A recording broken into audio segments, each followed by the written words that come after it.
I'll say this right now. Jabari Smith Jr. Look. Do you still believe in the man? Year 2. Yeah, what? Do I still believe in him? Hell yeah, of course. Dog, I mortgaged my house on this motherfucker. Put my car on collateral for this guy. What's done is done. Jabari, no pressure on you, brother. What's done is done. I'm going, I fuck, bro. Like, if I lose this investment, I fucking lose. But I already made the fucking bed. I'm all in already. Yeah, you're all in, so, man. So, like, it is what it is at this point. Liftoff. We have a liftoff.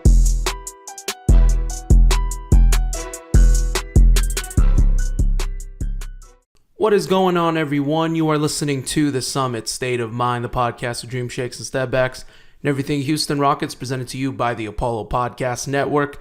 I am your host, your Commissioner Kenny. With me, as always, my brother, my tag team partner, the GM Justin. Follow all of us on all social media platforms at JP_Mirabueno, at Summit Commish, at Summit SOM Pod, and at Apollo NBA, and at Apollo HOU. All right, GM. I can't even speak English. Oh man. 0-3 to start the season. I don't. Nope. Not going to start that negatively. I'm going to ask you how your day is. How you doing, good sir?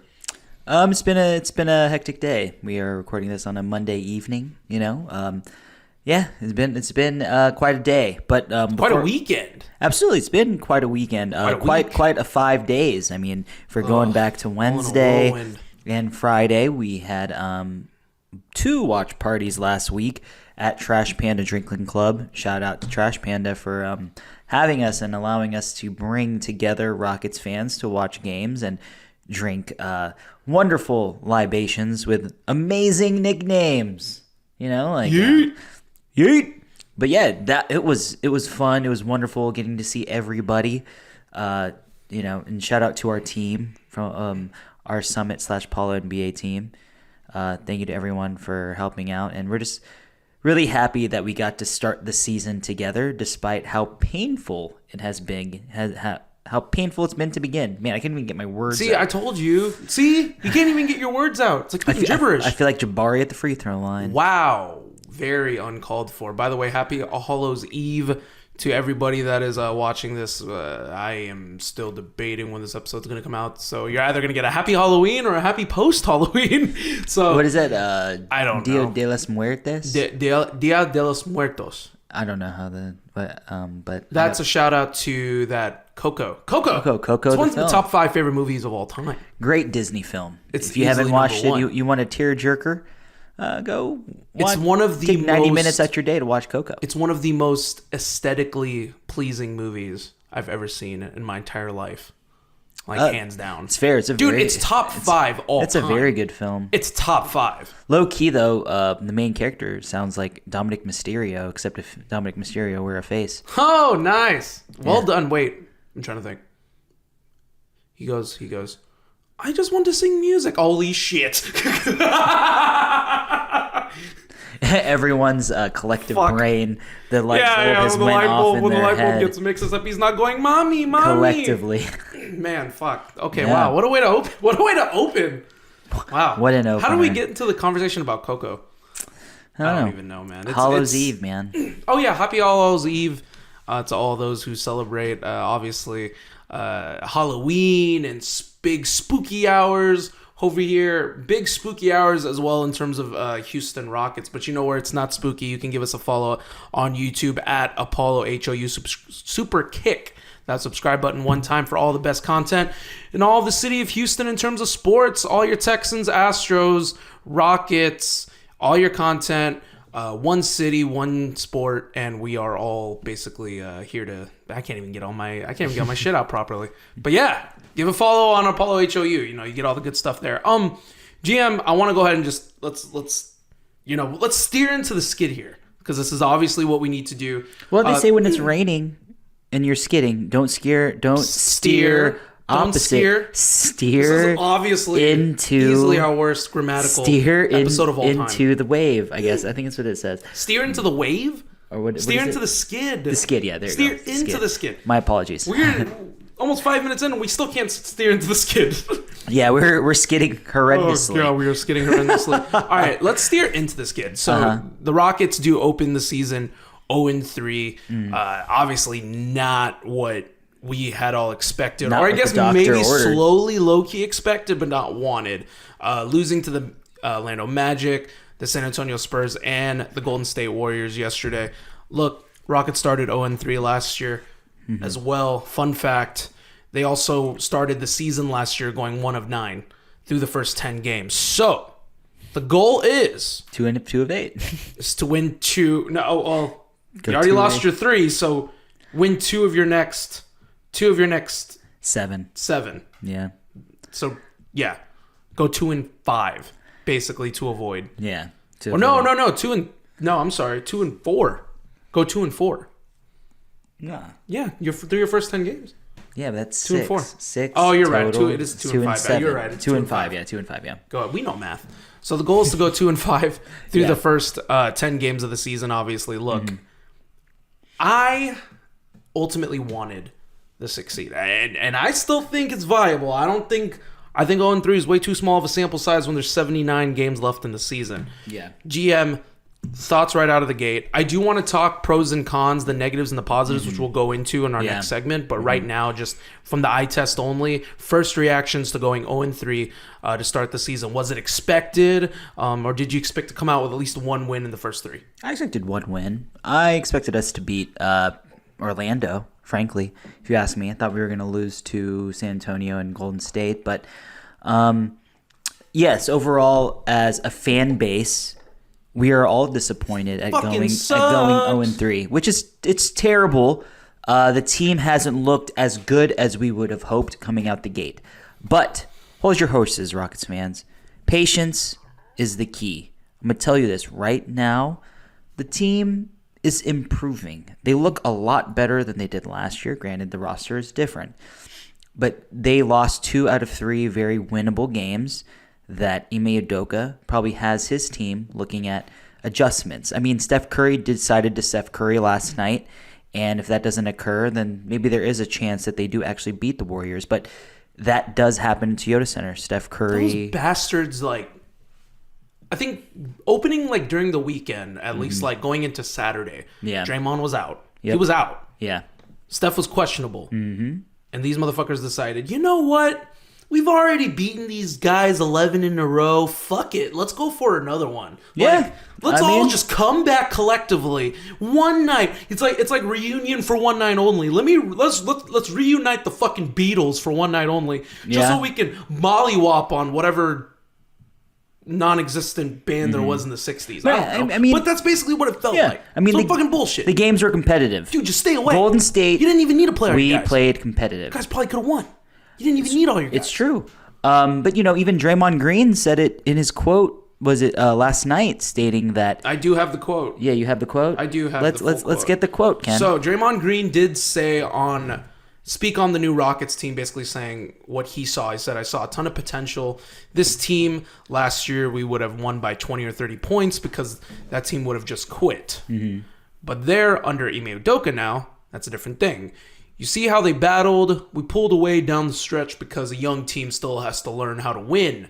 But you see the growth already. And under a coach like Ime, I expect nothing less. Sounds like a big moral fibered victory.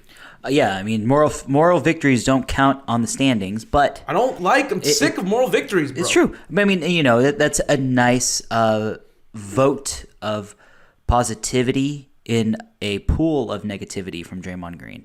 And, Ime Udoka has these guys playing hard. You see it all. You see it. The defensive end, they've performed better, but it's just not good enough. With all that being said, I've been telling people we're going to start slow. It's going to be a slow burn. You've said this. It's going to be a slow burn. But come January, this team can be possibly hitting on all cylinders. But we have to take the wait and see approach. I don't know if it's going to be a eureka moment where all the lights go on in everyone's heads, but it could. It can, absolutely. It could. But I just think that there's going to be a lot of coaching that'll be done by Ime Udoka to these players. And there's a lot to learn. Breaking bad habits is hard. And they're also missing Tari Eason. Let's not even fail to mention that. The team is missing Tari Eason, but there's a lot worse things, like we have no shooting, no rebounding. Well, we went into the season with no shooting right out of the gate. I mean, that's kind of an understanding. I mean, with the exit of a certain 3-letter player, shooting has definitely been who was dismissed. We will say he was one of the better shooters on the team. Definitely, yeah. He was. Absolutely. But I think, at least from my perspective, going 0-3, look, when I say 6th seed, it's my belief of where I think this team could go. I think this team has incredibly untapped potential. I think that it's there, but it's hard to wipe the stain of losing and wipe the stain of what y'all were the past 3 years. Absolutely. That old habits die hard, and I think that's kind of what what we're dealing with currently. I think that's what Jabari and Jalen and all the players from the past 2 to 3 years, Jay Sean Tate included, God bless him, he's been through like literally all of it. It's been rough. It's been a rough time. You see glimmers of hope. Obviously, the first game against the Magic, they fought and clawed all the way back, got to as low as I think 2 or 3 points in the third quarter, then ultimately blew the game up. The Spurs, obviously, with multiple chances to win. Obviously, Jabari missing, which I will go into. Don't worry. I will steer into the skid. I will. It's going to be talked about in the next segment. I will steer into the skid, I promise. And then ultimately, the Warriors, you had a 2 to 3 point lead, and you had the game tied at one point, and Steph decided to Steph. I said, what is it? I sang the ballad. It's tale as old as time, song as old as rhyme, Curry splashing threes it's in true. our face. It's true. Like, literally. That's exactly how it goes every time. Low-key, I'm a Disney singer. I'm just saying. Disney, hire me. We knew that. Hire me. I'm just saying. I have the voice of a fucking prince. Speaks very highly of himself. I'm kidding. No, but it's ultimately, I mean, the incremental improvements are there, but not, obviously, incremental improvements do not lead to victories, hence the 0-3 start. GM, let's talk about, obviously, the negatives right out of the gate. Look, let me open it right here. Let me talk to y'all, okay? Because let me talk to my brother. Let me talk to y'all. I'm listening. I'm ready. I'm here. The first negative out of the gate is going to be Jabari Smith Jr. I was at we hosted a watch party, and we had one of our homeboys, Kaz, who decided every missed possession to give me a look. Fair. Actually, most of them decided to give me a look. I'll say this right now. Jabari Smith Jr. Look. Do you still believe in the man? Year 2. Yeah, what? Do I still believe in him? Hell yeah, of course. Dog, I mortgaged my house on this motherfucker. Put my car on collateral for this guy. What's done is done. Jabari, no pressure on you, brother. What's done is done. I'm going, I fuck, bro. Like, if I lose this investment, I fucking lose. But I already made the fucking bed. I'm all in already. Yeah, you're all in, so, man. Like, it is what it is at this point. Jabari Smith, highlighting the first 3 games, he's only averaged 37% from the field, 11 points per game, 22% from 3, 7 rebounds, 2 assists, 1.3 steals. It's just not enough. And talk about game 2. Look, guys, I'm not going to hide what this is. I'm low-key very upset with how he played. I'm not happy with the way he played. Yeah. I think, in my opinion, everything at this point is mental. Everything at this point with him is mental. Because there's no way you can perform the way you perform at Summer League, preseason, the latter stages of last year, like the last quarter of the season, and then all of a sudden regress right back to like where you are, and possibly even worse. Like, there's just no way. And to lowlight the equation, obviously, because he had multiple chances to win the game in San Antonio, obviously, the 2 missed free throws, the missed 3 with under it's 7 or 8 seconds left in the game, to basically help seal the win for his team. He could not do it. My thought process with this is it works like this, guys. The man is still 20 years old. There are a lot of people already ready to call him a bust. There's already people ready to wrap the pitchforks on him. I had people, I'm not going to say who, but people have literally told me, get the U-Haul truck because we're about to ship him. First of all, you can stop your giggling, by the way. Especially y'all listening. I'm sure y'all are giggling as well. Ooh. Hold the fucking brakes. First of all, this kid is 20. One of the youngest players on the team. He's in year 2. He is 3 games into year 2. What are we expecting? Am I disappointed in his play? Absolutely. Did I expect better out of the gate? Absolutely. Am I ready to pull the plug and fucking ship him and trade him? No. What are we doing? He's in year 2. Yeah, he's still the key. Yes, he is still. He's the key to Vector Sigma. Yes. Wow. Really? Wait, Vector Sigma, is that? That's Transformers, bro. I was gonna say, well, because Vector is also Ghostbusters, and Vecna is Stranger Things. So I didn't know what you were going with. I don't know what Vector to tell you. Sigma.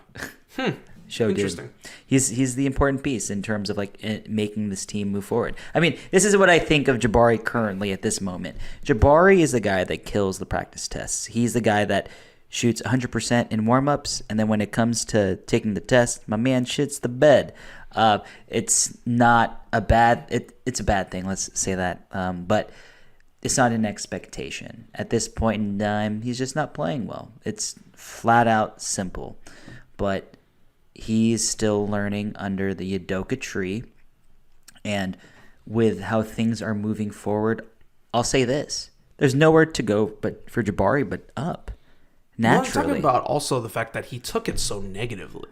Like he took it to heart, man. He really took it personally, and he came swinging out of the gates against Golden State. He hit his first 2 threes. Yep. Didn't do much after, but you staying mentally engaged in the game. Yep. Look, to be honest, guys, and this is how I feel. I would if this is as bad as it gets for him. Yeah. If he's gonna mentally, because he even said he was mentally checked out because of the fact that he felt broken. Like he legit during that San Antonio game felt like he could, no matter what he did, it was never the right thing. Yeah. I've been there. We play recreational basketball. It fucking sucks. Yeah, when you feel like you try games. and it feels like how hard you try, you just never are good enough, or you can't even help your team even though you know you're trying. Yeah. But if this is as bad as it gets, and that was game 2 of 82, I'll take it. If that's his worst. Now, the key component in all of this is this the worst? Can it get worse? There's a possibility of it getting worse. Could it be worse than his rookie year? No, I don't think so. But but can it get like this performance in clutch moments? Because we know he can fucking perform. Yeah, I mean, he can hit free throws, but him missing those 2 free throws. Well, the 2 free throws, that's the thing, is because he's really clutch from the free throw line. So that's why I think the Victor matchup got in his head. I think he tried to do a little too much, and I think the moment got too big. I think that's honestly what happened. We know the litmus test is there. He can hit big shots. Definitely. He is not afraid of that. Yeah. So the fact that, he stepped into that shot in rhythm and he just missed it. So I'm not ready to pull the plug on this. Game 2, if this is like you said, if this is the worst, if this is as worse as it gets, 2 games into the season, and he shoots and he messed up and that's it, game 2 out of 82, I'll fucking take it. Yeah, you know what I mean? I wouldn't pull the plug either. Right. I mean, it's fun to pile on him, but it's not, I wouldn't pull the plug. You know what? Like Logan Paul said, I'll take this one on the chin. And I'm gonna take this L. I'm gonna take the L. That's fine. I'm gonna take the L on that game. I'll take the L. I respect this man. I'll take the L. But then also in other words, the people that do hate Jabari, go fuck yourselves. I'm just kidding. I'm kidding. No, man, shit got real. Shit got real for a moment. That was a joke. I didn't mean it. I only partially meant it. My feelings are just hurt. No, I'm good. I'll live. I'll be all right, guys. Also, GM, is there another negative you also want to talk about? We'll move on from Jabari now. Is there? Because let's shoot back and forth here, good sir. I talked about a big negative, which was going to be Jabari Smith. Is there another negative that you see that kind of caught your eye? I mean, it's overall, just the team itself. We're doing the best we can in order to get rebounds, right? But it's just not something that the team has. Shooting, the team just doesn't have it. Where the roster is constructed currently in terms of what the NBA is right now, to fail. There's no shooting with this team. I'm disappointed in some performances, like Fred VanVleet has not shot the ball well, really. We can look at the bright spot that is Alp, but we're not talking about positives yet, though. Come on, what are we talking about? We're not talking about positives. That's not the segment, Justin. Come on, stay focused. I mean, game 2, we were a little disappointed to see Jalen concede a little bit in the fourth quarter, considering 1st through 3. Okay, he was the assertive question, though. So Jalen conceded in the fourth. when, people were saying that maybe they felt like they also don't want him to do too much and they want him to find his I'd rather lose with Jalen doing too much, to be frank. Okay. That's what you'd prefer. Yes, that is what I prefer because we can't have it both ways. He is going to be the most explosive guy on this roster, and we need him to be that guy. And if he's going to be that guy, he's going to have to learn and fail while being that guy. We've seen Kobe Bryant airball 3-pointers in NBA playoff clutch moments. I want to see Jalen put up an attempt, regardless if he fails or succeeds. But I just want to see. I mean, obviously, everyone was really pumped to see the way that Alp was playing. That's very fair. I mean, there were a lot of key turnovers also on his hands as well. So I was just a little disappointed in the body language. But at the end of the day, the man's still playing well. He led the team in scoring last night. Right. And he was kind of leading the way. But in overall aspects, the disappointment is the fact that we are losing. But I just don't think the team looks as terrible as people are suggesting currently. You know what? The thing that sticks out in my eye, what you had touched on earlier, is Fred VanVleet, who, I mean, yesterday shot the bed. I mean, we're going to call a spade here. He had 8 points, shot 2 of 13, 2 of 7 from 3, 4 assists, 2 steals.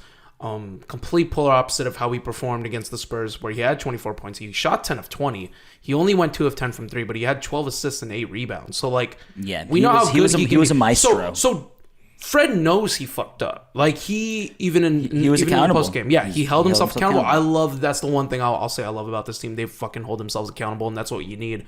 But this isn't good enough. We signed Fred to not just score 8 points, shoot 2 of 13 from the floor, and basically not help your team or in any other facets of the game, because of the fact that even if you're not shooting the ball well, and granted, look, you're gonna have games like this, 2 of 13, the games like that happen. You're gonna struggle from the field. You're not perfect. Yeah. Fred's, in my opinion, is one of the more lethal shooters in the game when he gets hot.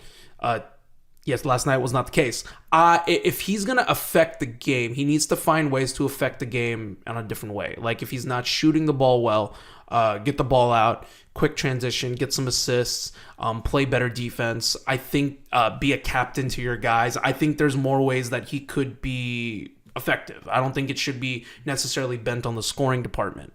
Improvement on defense, improvement on hustle, box out, initiating offense, talking on defense. How can you figure out a way to make sure that you're performing properly despite not shooting the ball well? We paid him to shoot the ball. We paid him to be the point guard of this team. And when you're kind of, all stats aside, if you're not affecting the game in other ways as well, because we're not paying you $40 million to just shoot the ball. Yeah. We're paying you $40 million a year to be the captain. We're paying you $40 million a year to lead the team. To be a true point guard, which this team has not seen since, we're going to call a spade once again, the Russell Westbrook and James Harden days. We have not seen a true point guard. So I need Fred to do more. This just isn't going to cut it. It's not going to get the job done. It's inconsistent. He's only shooting 37% from the field, averaging 35% from 3, which is not bad. It's about where I had him at. 7 assists a game. We can get more. We can definitely get more out of him. I think the totality of the team is on a microcosm of the first 3 games. What we're looking at here, if we're looking at incremental improvement, shout outs to Draymond Green off of what he said as well. We would have lost last game by 30, easily. That would have been a question. Yeah. I mean, we would have started the season 0-3 regardless. Yeah, you know what true. I mean? If you plugged in this year's teams that we played against the teams of the last 3 years, we would have fucking lost. We would have gone 0-3 every step of the way. We people are pissed because they want instant gratification right away. Look, did I chime that up? Of course I did. I said, I called this team a 6 seed. I wanted this team to be better than what I knew in my heart of hearts what they were probably going to be, which was they were going to struggle out of the gate. Old habits die hard. Ime Udoka is not just going to flip on a light switch with the majority of the team that existed during the Silas era and expect results right away. That just doesn't happen. So I think it's going to happen at some point. I think this team is definitely built to be better. And I think we're going to start seeing wins. And I think it's going to start ultimately against Charlotte, which we'll go into in a little bit. All right, GM, let's go ahead and talk about positives now, because look, we have to talk about enough of the negatives already. Let's get that out of the way. Team is 0-3, we know that. But look, there are positive, whether y'all like it or not. I'm a positive guy. I'm gonna talk about positives regardless. But the team that did start 0-3, there are a lot of bright spots here. GM, I'm gonna throw a stat your way, and I want you to let it percolate, let it stew in the mind a little bit. Okay. So, per 100 possessions, despite the defense not defending, but it has improved. Per 100 possessions, the starters have given up 99 points a game. Yeah, I like that. That is not bad at all. Guys, that's pretty fucking top tier, considering how high octane scoring and the offensive rating is what? The what? The offensive rating is what? Oh, I don't know. I think it's like 122 or something. Like, it's fucking high. Yeah. Like, that's just starters. Just the starters, yeah. I mean, it's not... It shows how terrible our bench is, frankly. Exactly. Those are terrible. That is... we're talking positives, and we're jumping right back into a negative, damn it. And you know what? I didn't mention the bench. The bench is fucking horrible, guys. The bench is a shit show. The bench is horrible. You might need to give Cam Whitmore some minutes here, Coach Udoka. Some jolt of energy, yeah. Missing Tari Eason, obviously. Yeah. But I don't know if Tari Eason going to save it. That's the thing. Well, he's definitely going to bring in the defensive end. Scoring-wise, I don't know. That's remaining to be seen. But you know what? I see the Rockets being buyers in the deadline. Yeah, absolutely. They will definitely be buyers. Especially with the Oladipo deal being eligible in December. Because once that trade happens, we're going to see an eligibility in trade. So, GM obviously, the defense has obviously been good for the starters, and that small litmus test here for 99 points per 100 possessions. Obviously, at the epicenter of all of it. Let's talk about it, boys. 3 words. Our dog. R-D-A-W-G. Dog. Dillon the villain fucking Brooks, dude. GM, 14.3 points a game, 3.3 rebounds, 2 assists, almost 70% true shooting percentage, 53% from the field, 54% from the 3, 100% from the free throw line. Y'all, my man is earning his fucking money these first 3 games. God damn, what a stat line. He could have shown Jabari how to make free throws. Holy shit. And Alperen. I will let that slide because I love Dillon so much. But you say that, you choose those next words carefully, my guy. In terms of Jabari. I think you're right. I think Dillon definitely deserves his props. Outside of that highlight with Steph Curry yesterday, Steph shot, 1 of 5 which is so versus him, and 1 for 3 because he literally, outside of that one play, which in my opinion was a travel, didn't get called, and everyone's like, oh my god, blah blah blah. Like, these are a lot of... if you look at the casuals will see that and run with it. Yeah, one moment of isolation. Right. But the overall macro view states that he actually defended him pretty well. Like David Robinson said about Hakeem Olajuwon in 95. But I digress. Can't deny greatness. Definitely not. Like Steph, he pulled through when it mattered. But another guy that we definitely got to give credit to is Alp. Wait, real quick though, before we jump into Alp. Now, granted, it is the first 3 games, and I did want to ask you this before you moved on to someone else. I'm not dancing. Come on! I'm not dancing. He fucking earned it. No, we're not gonna do this. No, he may have been a leading scorer. What is it gonna take? This is long-term booking, my dog. This is long-term storytelling. We've been talking about this shit since July. What's it gonna take to get you to do this? I need Dillon Brooks to score 30 points. A game? In a game. In a game. Yep. How about 30 points in a win? Sure, yeah. That's even harder. The chances? I'll take that. Can we do 30 points just in general? Nope. You said 30 points in a win. I'll do that. Dillon, you know what to do. If Dillon scores 30 points in a game, I'm hoping that. And not only will he do it, I will. Is he going to hit like 8 threes? Will he tie Chandler Parsons' record for most threes in a game by the Rockets? By a Rocket. Apologies. I will be insufferable. All right, GM. Okay. Real quick, though, before you do talk about Alp, because we are definitely going to shine some light and give him some love because he fucking deserves it. On the real, though, I mean, Dillon Brooks, I just want to shine light on him. I want to give him the proper love he deserves because a lot of people hated this signing. Not a lot of Rockets fans wanted him in Houston. I mean, I was one of them. You were one of them. Yeah. I saw past that. Granted, look, it's 3 games in the season. It could easily go south. I get that. I understand that. But the Dillon effect is in full effect. You don't give up 99 points per 100 possessions if he's not on the floor. Yeah, I agree. His effect is immediate, like right now. So like that's what I love about the fact that what Dillon provides. You put him on the best offensive player, and for the first time in a long time, I feel comfortable. Like I feel good. Mm-hmm. I feel fucking good. Like that's insane. Like the fact that he's able to, I think I read somewhere that he's for all of his offensive players that he's held them when they shoot on him. It's something along the lines of like less than 30%.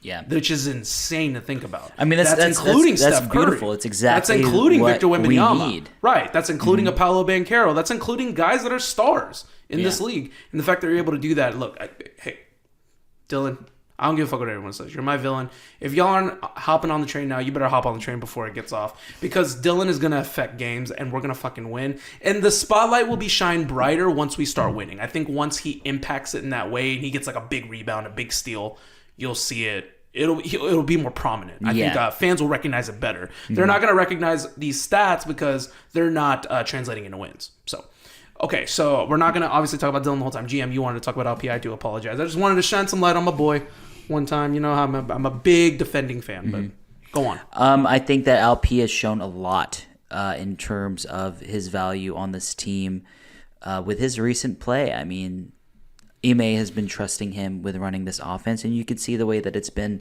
a Bruin with him running the offense. A big word. You know, the one thing that we're happy to see is that we can see who he is with the ball and running this offense, shooting more threes, which is a great thing to see.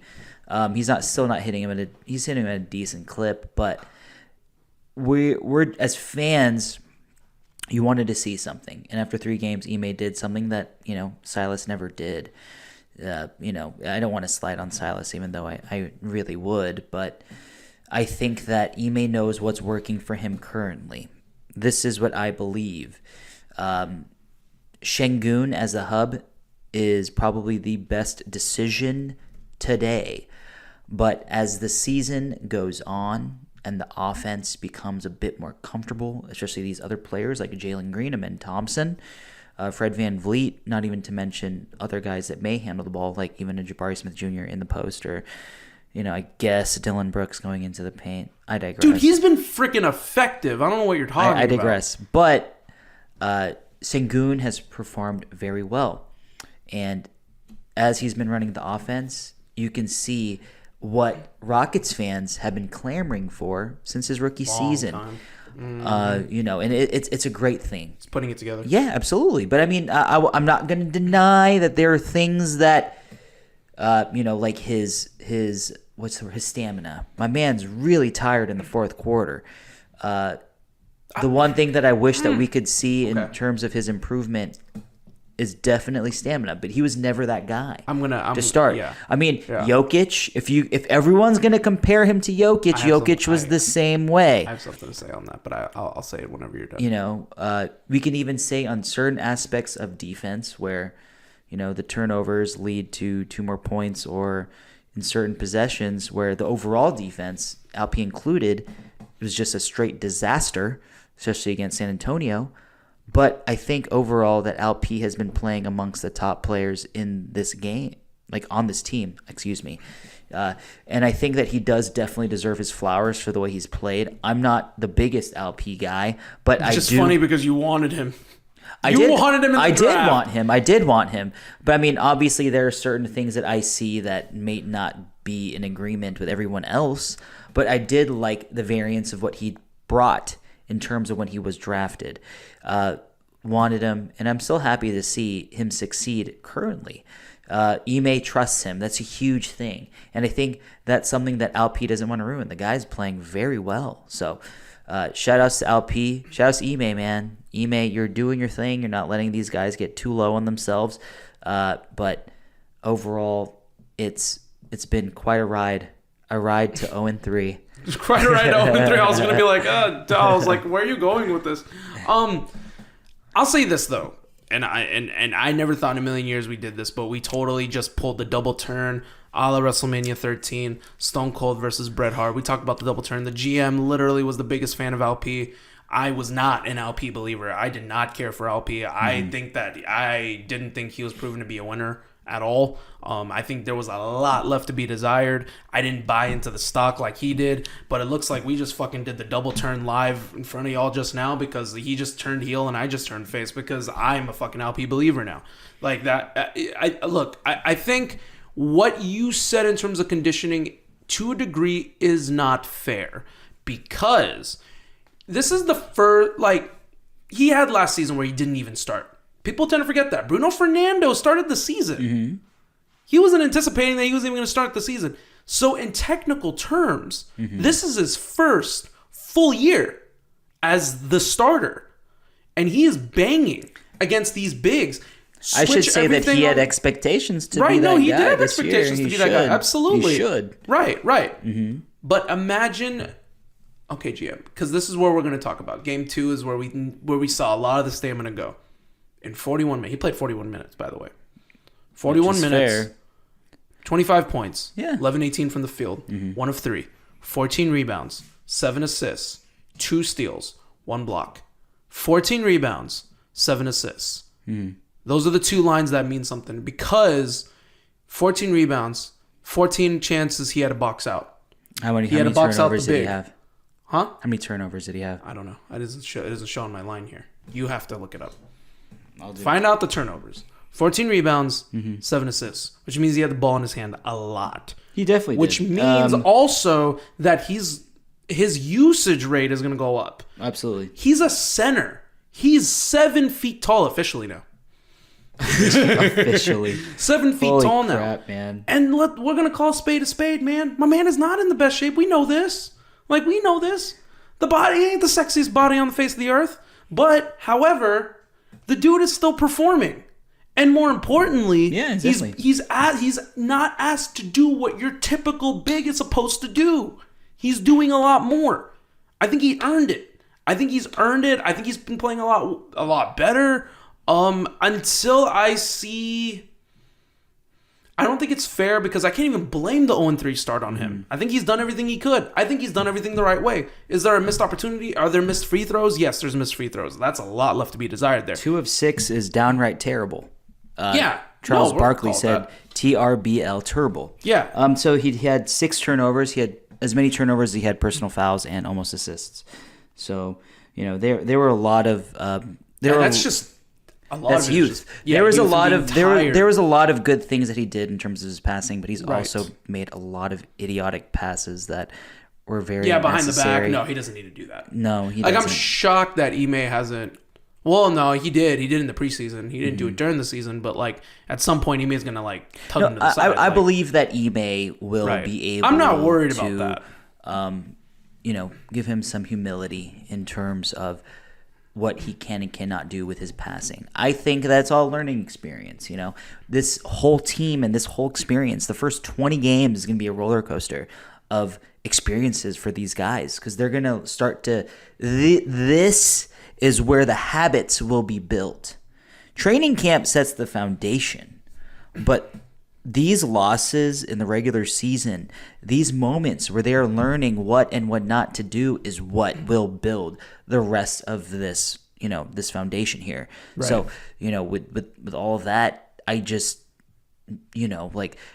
despite the negatives, there's a lot of positives to see. There is actually a lot. I mean, I'm not saying that I see more than the normal fan. I think that I'm looking at it more so of a glass half full than glass half empty type of thing. You know what I mean? But you know how I live. I live that way. Everyone makes fun of me because I'm naturally a positive person. Well, I think that's why some people like listening to us. But then I think that's also why people don't like to listen to us because we'll shit on the team. That's what we do. Yeah. Look, we're media. We're going to do it. If we're not your cup of tea, I understand. Yes. Well, you wouldn't have listened this deeply and intimately in the 30... What minute are we in? The 39th minute. if we were not your cup of teas. So, I think GM and what you're saying is that and everything's right. The foundation's obviously it's taking shape right now. The 0-3 start is not where obviously we want to be. There's so much left to be done. I think, like I said, I'm gonna say what I've tweeted after every loss. In that video that fucking got posted of me going, we still have Coach Ime Udoka. We're fine. We're gonna be just fine. Go Rockets! Like, fuck yeah! I mean, and that's kind of the mindset right now. And this, but from the perspective of the fan that is mad, I'm gonna talk to y'all because I get it. You've gone through 3, and I said this last episode with DJ. We've gone through 3 years of this drought of just sucking. So opening the season 0-3 is not what you wanted. You wanted to at least get one. The San Antonio was going to be the one. Like, I expected to take that. Well, I anticipate the next game will be the one. I hope so, because I really need Ime to get his first one as a Rocket. But like, this is the thing. Like, the fans didn't expect to start the season 0-3 because they're just 17, 20, and 22. Those are the total win totals from the last 3 seasons during the rebuilding era. Mm-hmm. Those numbers they stick out. These fans that have stuck it out with the team, that did not leave after Harden left, that stayed in the trenches, that stayed in the mud with us, that have done it since the birth of Summit, basically. And we have we've talked about pretty much every single game that has taken place in that 17, 20, and 22 win seasons. I get it. There's a frustration level with the fan base. I get that. They want to start seeing results. I'm right there with y'all. It's still the first 3 games of the season. There's still 79 left. I want everyone to kind of hold their horses and just trust the process here during this season. Now, granted, like I said last episode, if we're games 15, games 20, game 30, and we're like really, really underperforming, like our record is like 5-20. Something's got to change. Something's got to change. Someone's got to go. A trade's got to be made.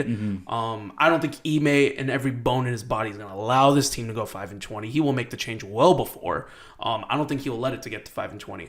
I will go so far as, and you talk about being glass half full, I go as far as to say is after the first 25, well, I'll say this, the first 30 games, I can see us being 2 to 3 games under 500. I can see that. That's cutting it close. I think that's actually very doable. I can see us being at around 14 and 16, like hovering around that line. Okay, I would say more so 12 and 18. Well, this is the type. Me. Well, I think this is the type of team is once they find their groove, my guy. Like, I think they're gonna string wins. Like, no. I think this is 100% that type of team. I mean, I've told you, like come January, this team will hit their stride.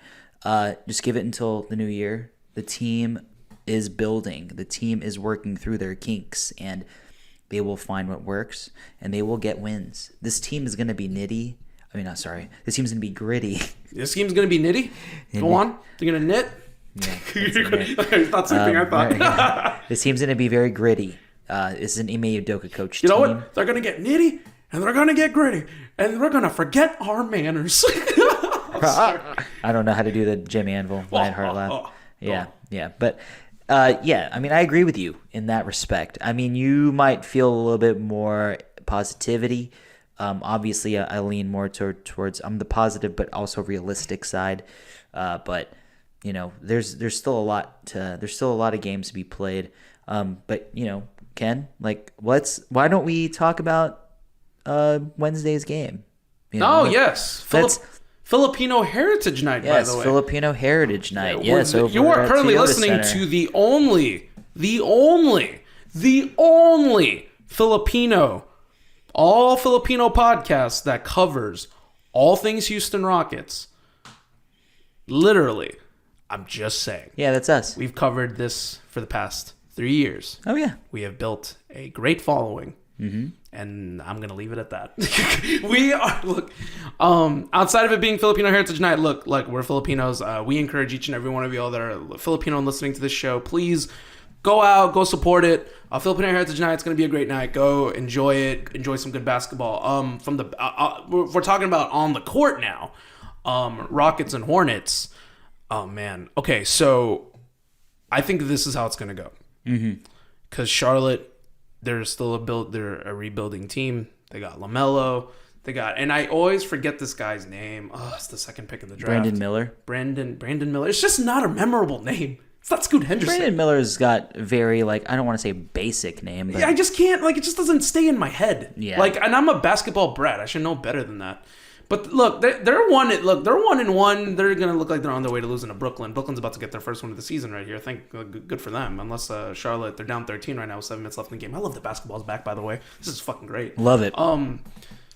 They're a rebuilding team, but they already got their first win of the season. I think they're probably going to be a little further along than us just because LaMelo is proven already. They got Brandon Miller. They have, obviously the veterans in Gordon Hayward, Mark Williams, who's been developing really well, Terry Rozier. They got these guys, man, and they're going to come out swinging. This is a Charlotte team that's going to come out swinging. The Rockets, as these L's build, the pressure is going to start to mount. They need to win Wednesday. Must win. We're entering must-win territory. We are absolutely, phenomenally hitting must-win territory now. They have to come out of the gate swinging. I want to see Jalen do more on the offensive end. His percentages have not been good from the three-point line. For the last time I recall, he just has not been shooting the ball well, at all. And that is a cause for concern for me. You're the guy. You're in year 3. He's averaging only 25% from 3. He's only that's going to improve. He's only hit 3 threes in the past, in 3 games combined. He is 3 of 12 in all 3 games.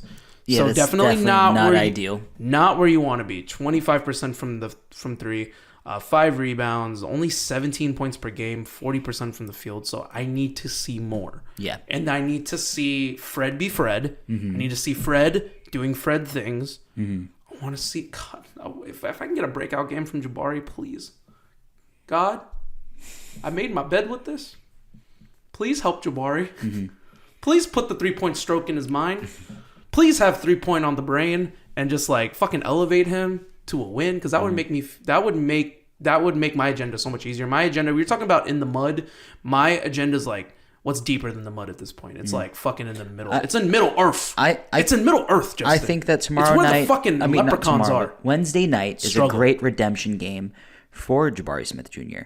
Jabari Smith Jr. and Jalen Green will combine for 50 points Wednesday. Wow. Wow. You're calling it. And you're they will combine for let's just say 6 threes total between the both of them. That might be generous. Get me going, my guy. But I just believe that the Rockets will come out. They're gonna come out swinging. They're ready and prepared. They need the win, and they know they want it. They're at home again, and nothing better than to get your first win on Filipino Heritage Night. I think, was that the first time we got the win last year too?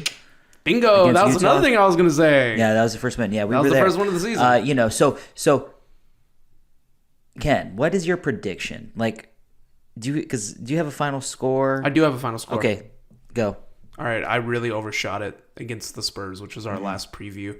So I will go 118. Jeez. 113. Oh, so Rockets will win. Mm-hmm. It will be close. Mm-hmm. We'll pull away late with some key defensive stops from Dillon Brooks. Wow, your score was right at the same of mine. I was gonna say 118, 110. What is here? Let me throw a question right back at you, good sir. What is the biggest key here? If you pick one key, what's the key? What's the key to victory? Jabari Smith Jr. The only key. Well, I mean, he's got. He's the biggest key. The biggest key in terms of just the overall aspect of the team. Yeah, you're gonna say Jabari, which is fair. I mean, I'm not hating. I'm not gonna say that. What I'm gonna. You said it. What? I'm just being facetious. Asshole. Say it with your chest. If that's how you feel, GM, say it with your chest. I think what's gonna matter here is just the overall shooting. They just need to shoot better and turn the ball over much less. I think that's something. I mean, they turned the ball over very, very minutely against the Warriors. I believe it was very low. They played a good game. They were down. They were down double digits. They came back. They fucking worked. Yeah. I'm so proud. I was proud of. I didn't expect to win, so I was proud of the way that they played. Stephed. Yeah. At the end of the day. I mean you can't hate on that. Steph. I'm gonna say this though. Ken, I'm just gonna go out in left field. The NBA Cup, the courts. fuck with the Rockets court. It might be a little ugly. It's a little fugly, but it reminds me of the 95-96 court. The craziness. That was overall color. I think they're trying to change the aesthetics as well between all the courts to differentiate how it's going to look when the games start. That's why they're all leaning into the colors. You know that, right? Yeah. So the colors are green and red. It's kind of glamorized and niche. I like it. I kind of like it. A little bit. Yeah, me too. I like it. And I love the minority. it. Like, I'm with it. And you're going to appreciate it once the Rockets get that cup wins. I'm just saying. Let's go. Once we get them cup wins, which we're gonna give you all full episode. I mean, dude, the cup starts in like a little more than a week. November the 9th is when it begins. Yes. I'm ecstatic. I don't know who we play first, but I don't remember either off the top of my head. But like, let me look. Okay, while you look at that, GM, right before you do that, so we're gonna get ready to close the episode as soon as he gets the game filled out in his mind. We are running low on our time because our producer is giving us the go the home 10th cue as we versus speak. New Orleans. What is it? Against New Orleans? Dubs. The Pelicans easy. at Give home. me the Pellies, my dog. Give me the NBA Cup. The inaugural NBA Cup is coming to Houston. Guaranteed. I'm calling it now. I love it. We're gonna give you all full coverage on that. I'm not opposed to that. I really want it. We're gonna go to a cup game, by the way, GM. We're going to a cup game. Yeah, that's the plan. We're gonna go to a cup game. That's the plan. 100%. Hopefully. GM, let's get ready to go home on this episode as our producer gives us a go home cue here. Give the people what they want. 0-3 start. We're okay. I think we're fine. Give the people what they want, man. Right here, right now. Right here. Everyone, right now. Right here. Please follow me on Twitter at JP_Mirabueno. Follow the podcast on Twitter and TikTok at Summit, SOMPOD. Shoot us a follow on Instagram at Summit State of Mind _POD. Make sure to follow our people, our group, our brothers over at Apollo NBA, our team, and at Apollo HOU. And if you guys are listening to this, make sure to watch this on YouTube and super kick that subscribe button for your boys. So every time we do post an episode on YouTube, you guys can be the first ones to tune in. Boom. Absolutely. We're carrying the flag now because the Astro season's over. Rest in peace. You can follow me as well on Twitter at SummitCommish. Shouts to the Apollo Podcast brethren that continue to kill the game. We're talking off season for the Astros, BTD, Beyond the Diamond, but they just did their ALCS review, so be sure to give them a listen and watch for all your Houston Astros content. Shouts to Apollo Texans off the gridiron. They suffered a tough loss. Be sure to give them your first listen for all Houston Texans content. Shoutouts to the One Take Podcast, Apollo Pop Culture, for all your music, TV, and movie needs. Once again, we thank y'all for making us your first listen for all Houston Rockets content. I told y'all we're in full swing here of the season. We introduced DJ as a part of the team, and who knows, there may be more people coming up to the team. We are looking to expand. So we're just looking forward to it. 180 episodes officially in the bank now. It is crazy. 180. That's crazy. Hopefully by the time we get to 200, we're at 500. Hopefully the Rockets are at 500. Maybe past 500. Maybe above. Slightly above. That'd be nice. Maybe. That'd Possible. be nice. So we appreciate each and every one of y'all. Thank you so much for listening in. We're going to end this episode as we end every episode with Go Summit, Go Apollo, 0-3. I'm tired of fucking losing. Please, for love of God, Rockets, do something. Go Rockets.